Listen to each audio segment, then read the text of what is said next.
I am a circle. I am healing you. You are a circle. You are healing me. Unite us, be as one. Unite us, be as one. I am a circle. I am healing you. You are a circle. You are healing me. Unite us, be as one. Unite us, be as one.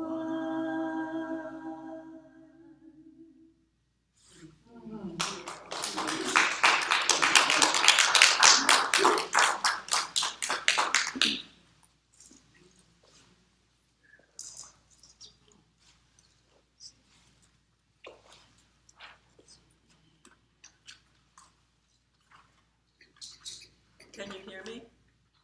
Yeah. No, do you use a mic, please? Either mic. So Joseph, can you help? Is this better? Yes. Okay. Lighting the flames of faith, a call to service. We perform this ceremony to promote the universal consciousness of life, which acknowledges that all peoples and all faiths, all sentient beings come from the one great universal presence, which we call spirit. Fundamental to this truth is the unifying nature, divine love, which we honor here today. We light the candle for the Tao, honoring the universal path of harmony and equilibrium, the middle way. We light the candle for the shamanic traditions, honoring the beliefs and practices of all indigenous peoples, the way of primal spirituality. We light the candle for Hinduism, honoring the path of knowledge, action, and devotion. We light the candle for Judaism, honoring the ethical path of living by sacred law. We light the candle for all forms of Buddhism, honoring the Four Noble Truths and the path of compassion. We light the candle for all forms of Christianity, honoring Christ consciousness as the path of love. We light the candle for all forms of Islam, honoring the path of submission to the will of God as the highest calling. We light the candle for the universalistic religion of Baha'i, honoring the path of unity and peace. We light the candle for all forms of new thought, honoring the metaphysical path of mental healing through the practice of universal spiritual principles. And we light the healing candle. Please put silently into the light the names of anyone you wish to have experienced the healing flame of God's eternal love.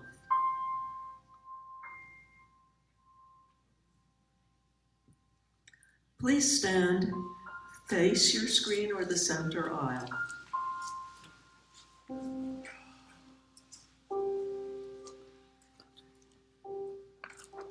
Close your eyes and place your hands over your heart. Take a moment to breathe in the loving intentions we've just sent out to the world. Now, open your eyes, and with the eyes of God, see God looking back at you.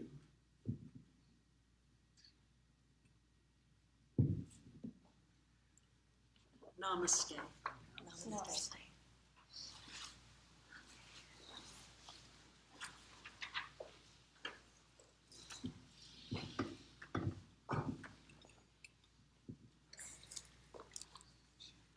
Good morning again. My reading is from Dr. Ernest Holmes, and it is My Prayer for My Country. Believing in the divine destiny of the United States of America and in the preservation of liberty, security, and self-expression, I offer my prayer for this country. I know that divine intelligence governs the destiny of the United States, directing the thought and the activity of all who guide its affairs. I know that success, prosperity, and happiness are the gifts of freedom and are the divine heritage of everyone in this country. I know that success, prosperity, and happiness are now operating in the affairs of every individual in this country. I know that divine guidance enlightens the collective mind of the people of this country, causing it to know that economic security may come to all without the loss of either personal freedom or individual self-expression. I know that no one can believe or be led to believe that freedom must be surrendered in order to ensure economic security for all. The all-knowing mind of God contains the answer to every problem which confronts this country. I know that every leader in this country is now directed to this all-knowing mind and has the knowledge of a complete solution to every problem, and each is compelled to act upon this knowledge to the end that abundance, security, and peace shall come to all. And I know that this spiritual democracy shall endure, guaranteeing to everyone in this country personal liberty, happiness, and self-expression. And so it is. Amen.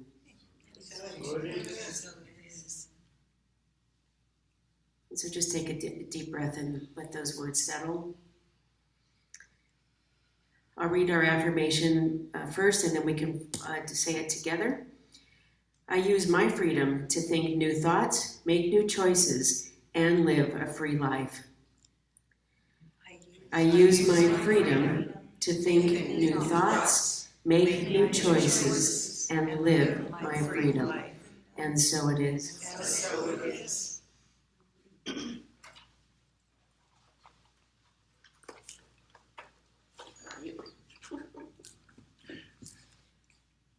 Thank you, Denise, and good morning. I'm Joseph Salick, the music director here, and this morning it's a pleasure to be welcoming back Cathy Lamoureux and Anita Het.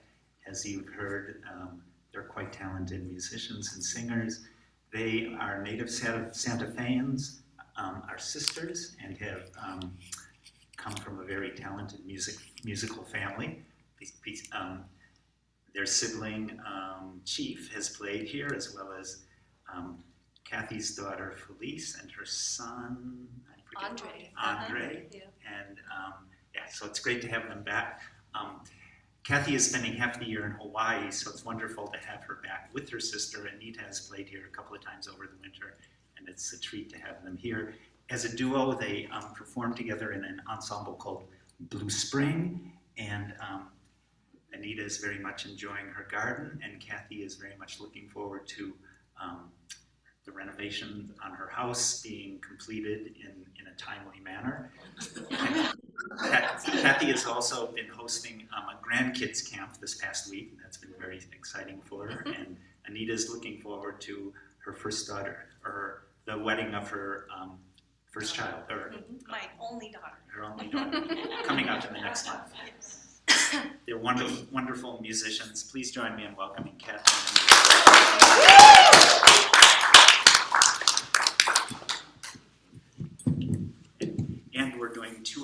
songs by Cathy. Thank you. And we always love performing with Joseph because he is a top-notch musician. I always call top-notch musicians because oftentimes I think I'm just an imposter. And so I always say, they're the real deal. And Joseph is definitely the real deal.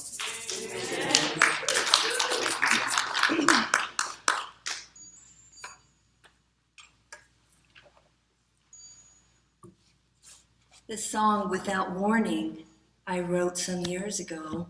And basically, it's about the unexpected things that happen in our lives and how we can take our power to overcome difficult moments.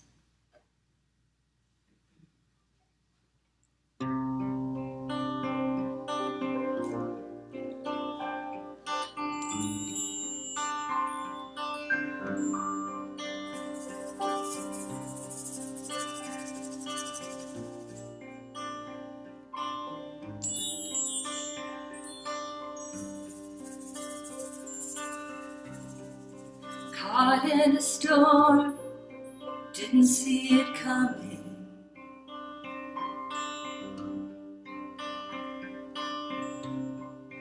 Took me by surprise, now I'm running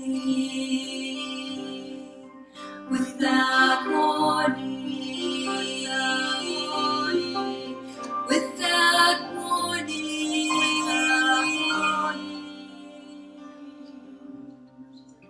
Things just happen, don't know why.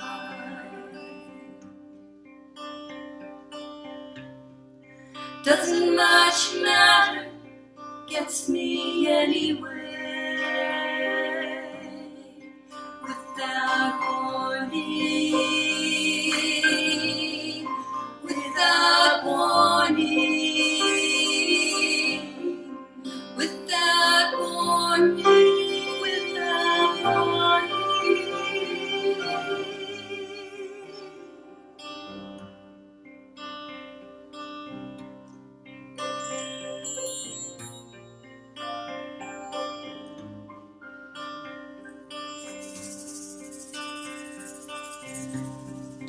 Feeling my rage, it's organic.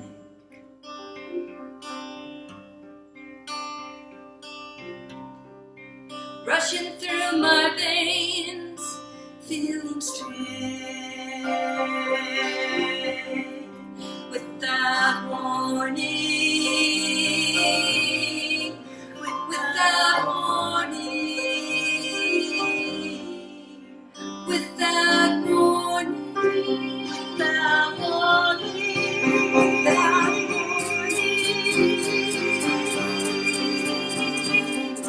I am no victim, won't give up my power. It's mine over matter, no matter the hour. I am no victim of my circumstance, won't let it control me, oh no. Not who I am, no victim, won't give up my power. It's mine over matter, no matter the hour. Not who I am, no victim, won't give up my power.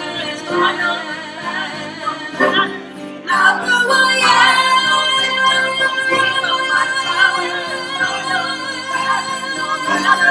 Not who I am, no victim, won't give up my power. It's mine over matter, no matter. Not who I am, no victim, won't give up my power. It's mine over matter, no matter the hour.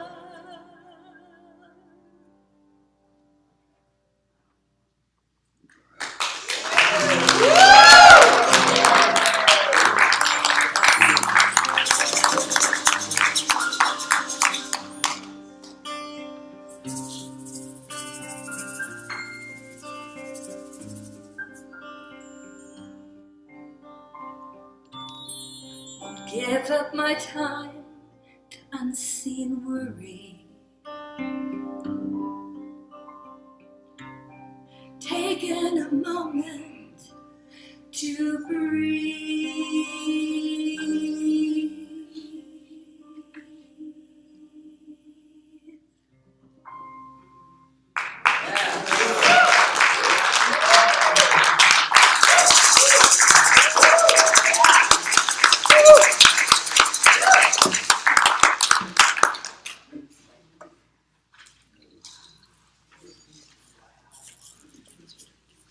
couldn't contain myself. I had to just jump right out of my seat.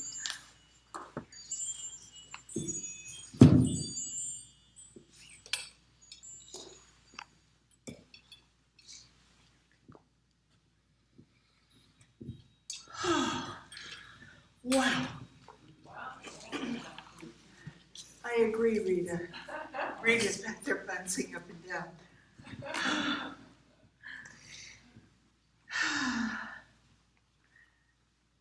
So, hello again, every day. And since we have first-timers in the room and people who haven't been with us long enough to maybe forget, I am very happy to tell you that I am Rev Ann, and I get to be the senior minister, the guidepost, the playmate, the cheerleader, the dance partner of this fabulous community, the Everyday Center for Spiritual Living.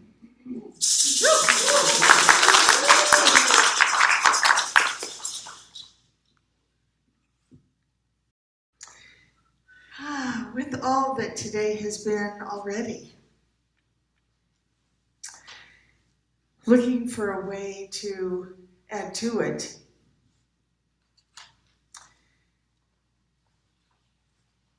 because I knew that somehow today would carry tremendous energy when we began.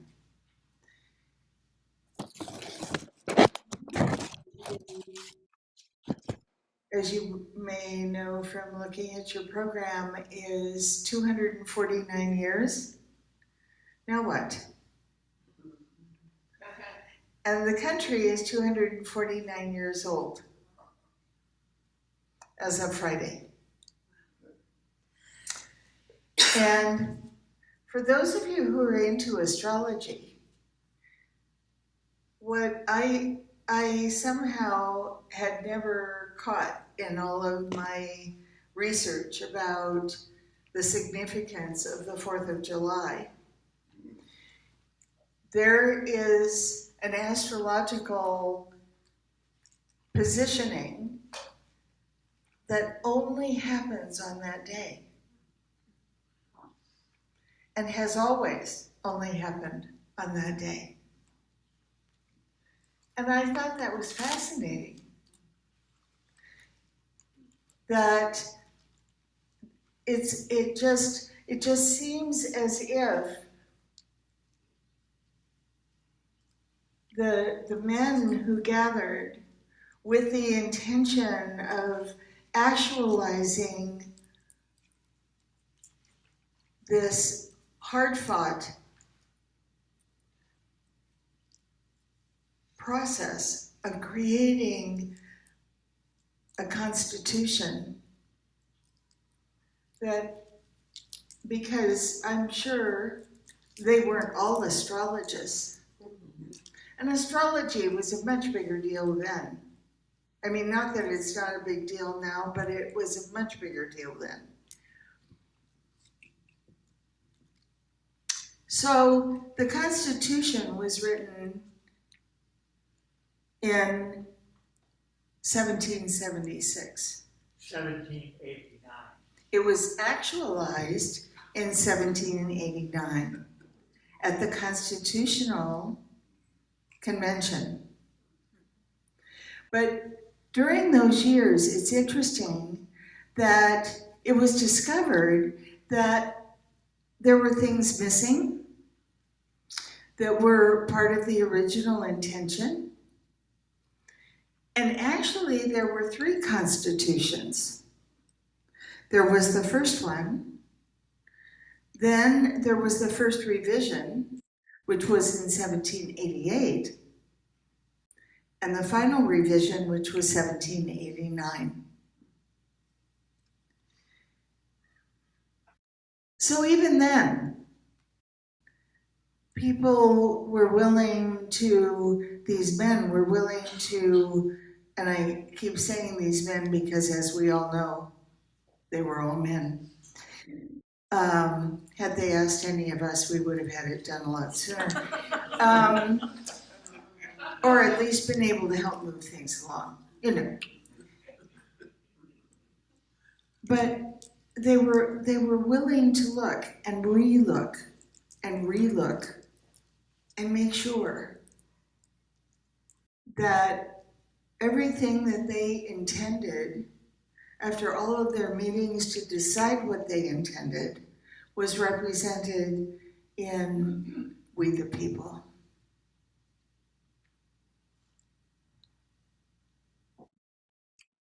And that first paragraph of the Constitution is so moving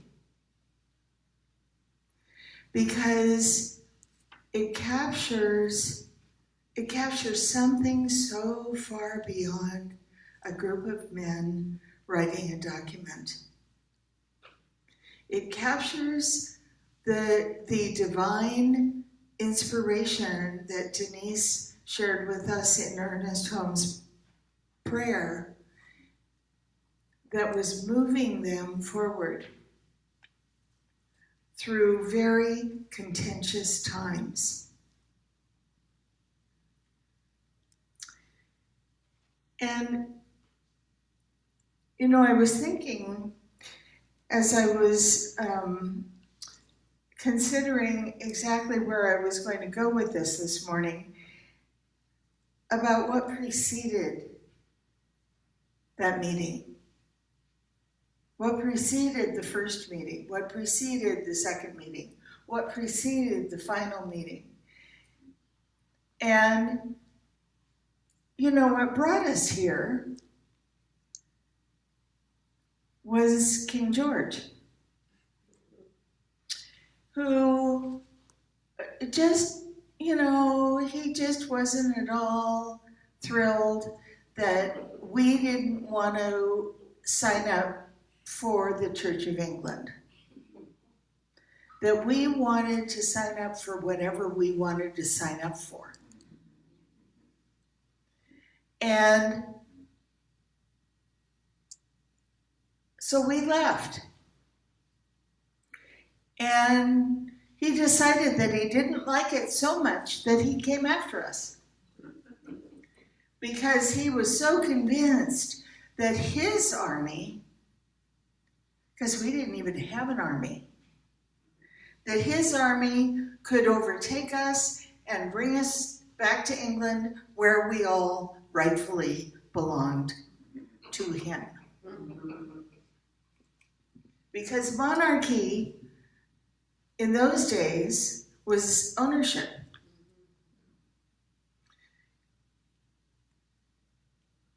Monarchy doesn't mean the same thing in England now that it did then. Monarchy then was ownership. And whatever rights you may have thought you had were rights that had been given to you for the moment. So that's what brought us here, was the determination to determine who we were, how we were, and what we were in our world. And to create a world of our own. You know, it's no different now. And I'm not talking about politics. I'm talking about self-determination. I'm talking about self-choice.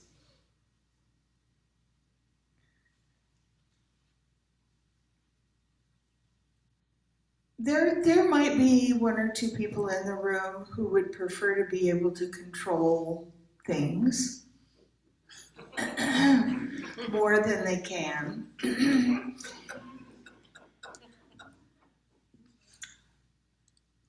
But let me tell you a secret. The real control lies within you as you. It is your life. It is your opportunity. to make decisions, make choices, act on them, actualize them, have your dreams, share your dreams, actualize your dreams, give them a place to live as you.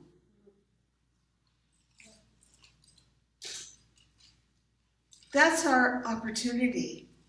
And that opportunity doesn't just exist every day. It exists in every moment.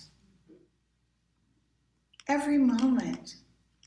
The song that Cathy and Anita sang this morning, just moments ago, could not have spoken more beautifully of what I'm talking about. Because, worry is a funny thing. And there are many of us who are worried about something, whatever it is, or disconcerted about something, or unsure about something. And there is this life that chose to show up as us.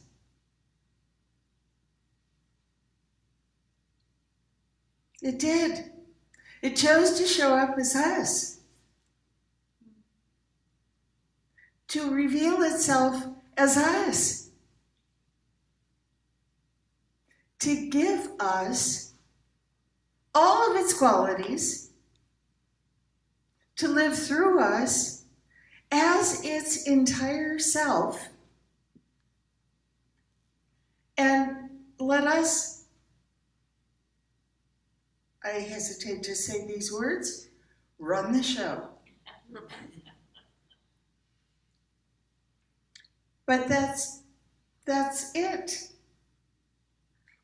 We have the opportunity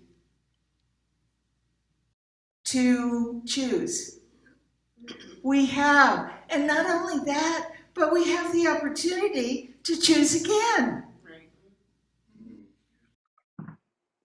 And the opportunity to choose again. That's the ultimate do-over, right? So, stepping into this new time, whether it's a new year for Deanna Joy, Happy New Year, by the way, or a new year for our country. The question for us is, how do we make it new?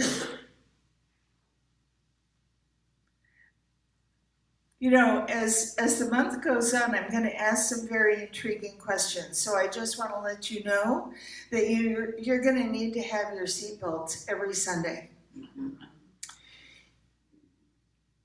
Because if we're not making every day new, if we're not using the opportunity that is availed to us, in us, through us, as us, to make every moment new, to be in the present of the present, and know that that's where we are all the time, then what are we waiting for? Are we waiting for the other shoe to drop? Well, I know that nobody here is waiting for the other shoe to drop, but we may know someone who is waiting for the other shoe to drop, and by golly, I promise you that shoe is going to drop. Because that's how Spirit works. Spirit can only do for us what it can do through us and as us. Spirit can only do for us what it can do through us and as us. And what we believe has already been said yes to. So if we're waiting for the other shoe to drop, not us, but if we're waiting for, we know somebody who's waiting for the other shoe to drop, by golly, that shoe is going to drop. Yep, that's right. There's no malice. There's no ill will. There's not even, dare I say it out loud, a God's will. Maybe I need to say that again. There is not even a God's will. Because I will repeat myself.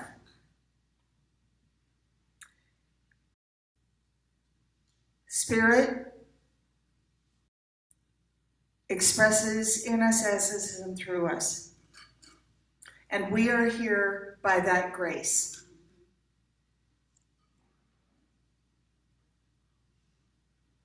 And it gave us the wheel of the car when we arrived. And there will be no interference. So if we're waiting for interference, if we're waiting to be saved from ourselves, I remember as a child trying to bargain. Anybody else try to bargain when they were kids? My bargaining went something like this. I promise to never do this again. I'm only going to do it this one more time. But I promise to never do it again. So do we have a deal? We didn't have a deal. Because there is no other. There is only the one that is all. So it was along the ride for whatever it was I was going to do again. And then it was along for the ride for the consequences. Because that's how the law works. And gosh darn it, if we don't keep waiting for the law to work differently. Come on. You know, get these people to do what I want them to do. Get my family to behave the way I want them to behave. Come on. Well, we're going to be waiting and waiting and waiting because we have individual responsibility for our choices. No shame, no blame, not good or bad. It's just so. We have individual responsibility for our choices. So when we try to push that river or blame it on somebody else or decide that we're going to wait for some kind of intervention, we're going to be waiting. And you know what else we're going to be? I hate to tell you, we're going to be disappointed. Because the saving grace, not that there's not a saving grace, but the saving grace that we're hoping for isn't going to show up that way.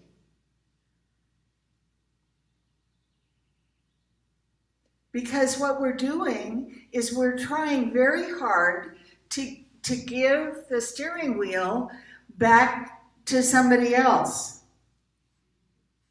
so that they can fix it. We don't want them driving our car. I tell you what, them driving our car is like going back to England. No offense, Deborah. And at the time of King George and saying, here, just do with me whatever you want. Now, do we, as part of our prayer, sometimes say, do with me whatever you want? Absolutely. But it has an entirely different meaning. It means, I'm here to be your arms and legs. I'm here to be your voice. I'm here to stand as you, as the representative, as the replication, as the revelation of life itself. I'm willing and available to stand as that, to speak as that, to show up as that every single day. Now that's different. Doesn't that sound different to you? Yes. Because the other gives away power. It abdicates power. And I'm talking about our power and authority as the being we are here to be. I'm not talking about power and authority in the ways that we've come to think of it when somebody is using it in a way that we don't like. I'm not talking about that. I'm talking about our individual power and authority as spiritual beings who know, very important word, that we're spiritual beings. Who know that this is an invitation. That just being here at this moment is an invitation to be all that we can be. And I talk with you almost every Sunday about being all that we can be. But what else is there to talk about? You know, we can talk about minutia. We can talk about details. We can talk about current events. We can talk about whatever it is that's going on in our lives that is a condition, a circumstance, something that we're dealing with, which, by the way, when it's gone, where did it go?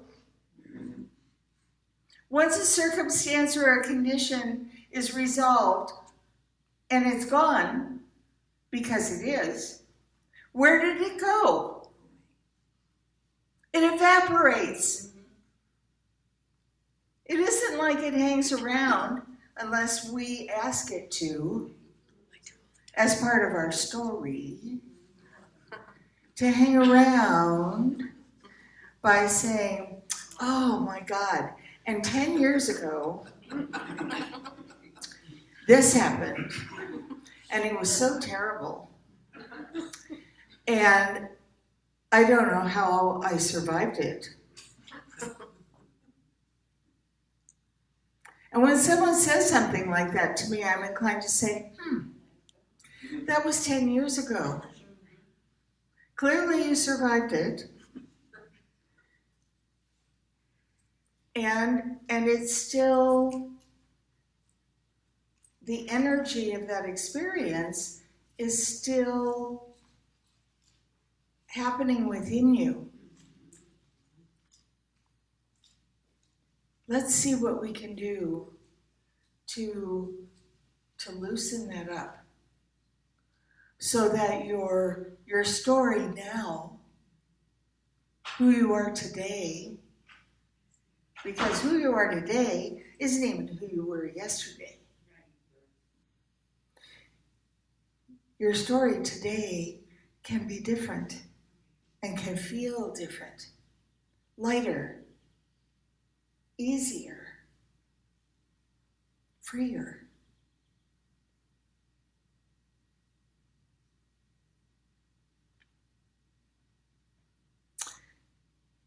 I think it would be helpful I feel it would be helpful if we did our best this week as homework to change our story. Find a new one. Find a new story to tell.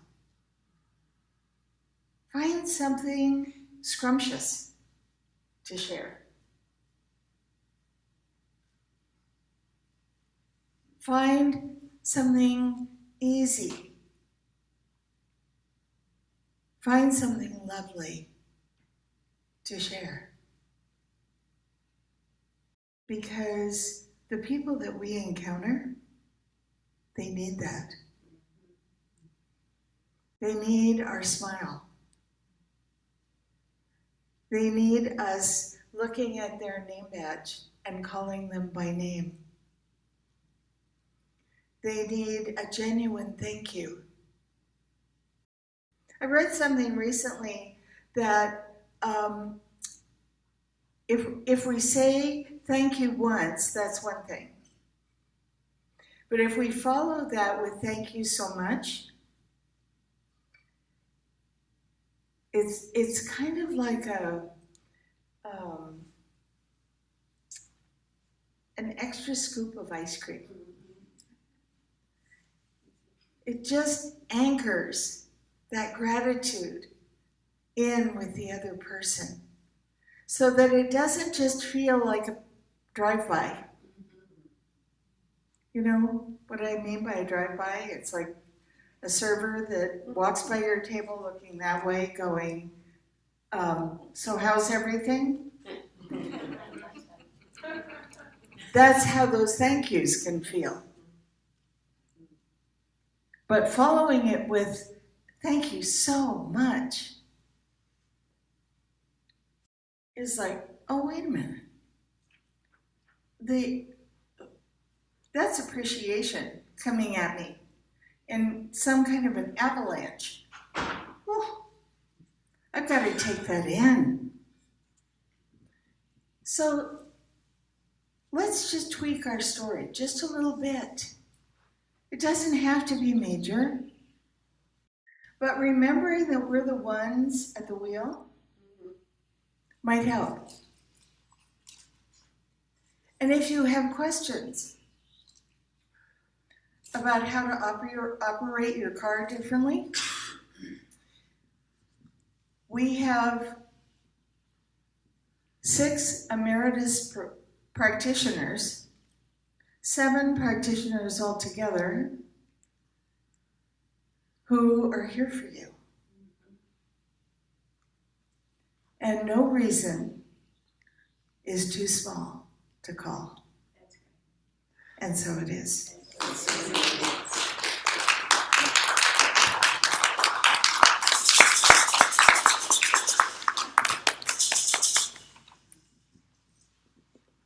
Are you doing? No. Are you doing it? No, you are. Okay, thank you so much, Rev Ann. On that note, could I ask the ushers please to come forward?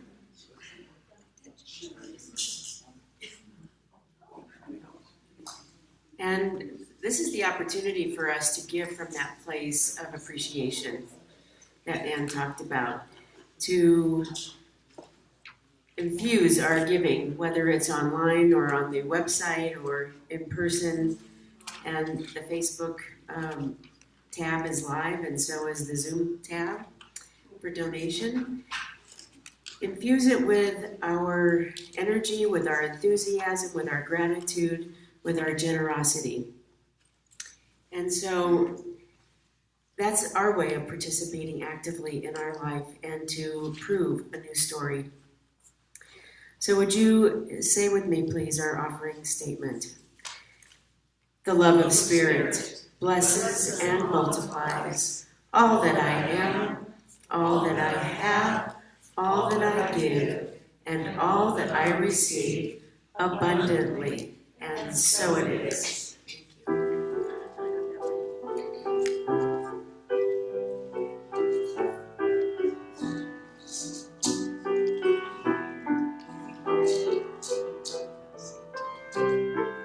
A reminder of the sign-up sheets in the back for our potluck next week, our delicious potluck, and also for the Rev Ann's class that's upcoming. So sign up.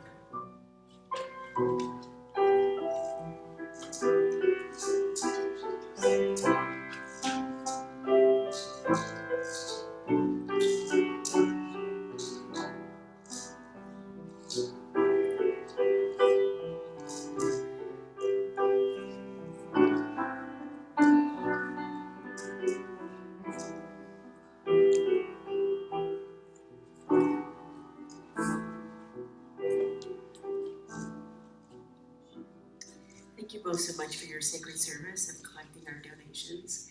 And if everyone please would just direct your attention to the baskets, to the flow of this abundance, knowing that we receive and then we send out in that same energetic flow.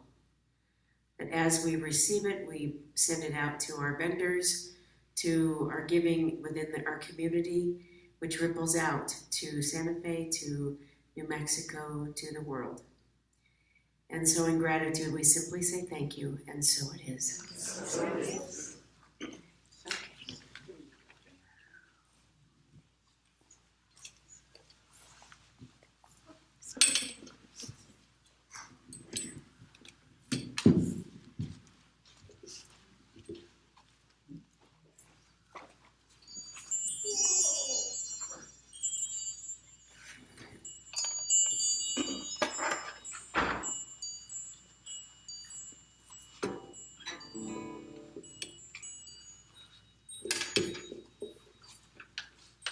Thank you, Ann. You're just amazing.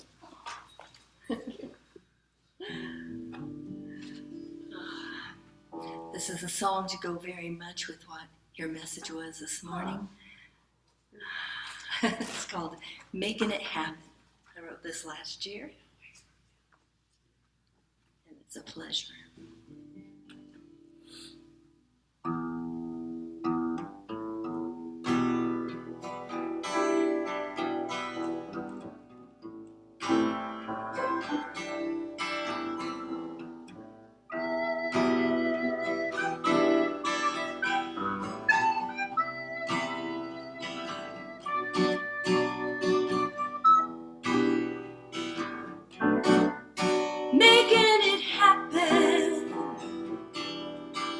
Day after day,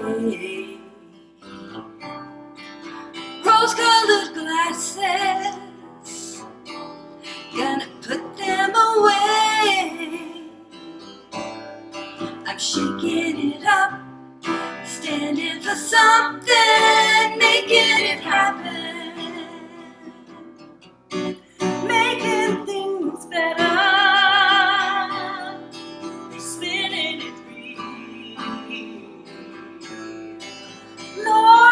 There's troubles, knows how we feel. I'm leaving some footprints before I go. Wisdom of ages, part of the flow, making it happen. It's a matter of cause and effect. Like a drop of water falls in a stream. Rise up and leave no regret. There's hope, just gotta believe. Gotta.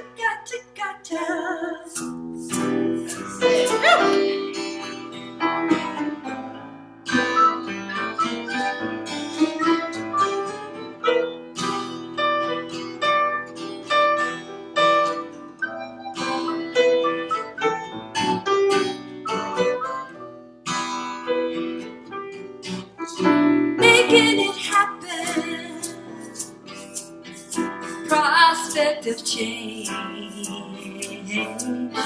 shaping our world in our own little way. This is my prayer, the rising my voice, dreams not forgotten, no other choice, making it happen.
I'm learning how to dance with a mic stand. So before we circle up, which is how we traditionally end our service here, I am sharing with you what I refer to as a sacred honoring. The daughter of members of this community ended her life this week. And Wiley Price is beginning her new adventure as a happy, whole, untethered soul. And we can know for Matt and Kim, and with Matt and Kim, that they are comforted and held in those underlying arms of unending love.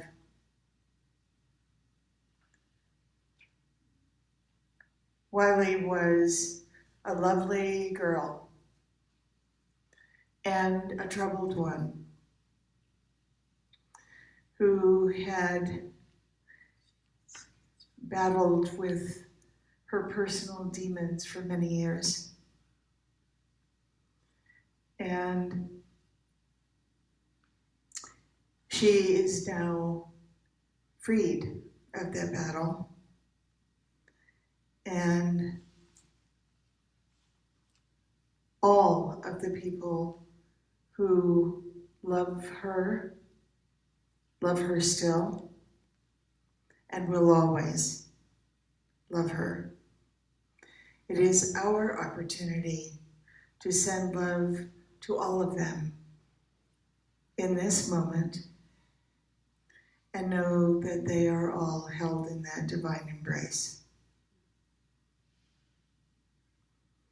So let's just take a moment for this honoring.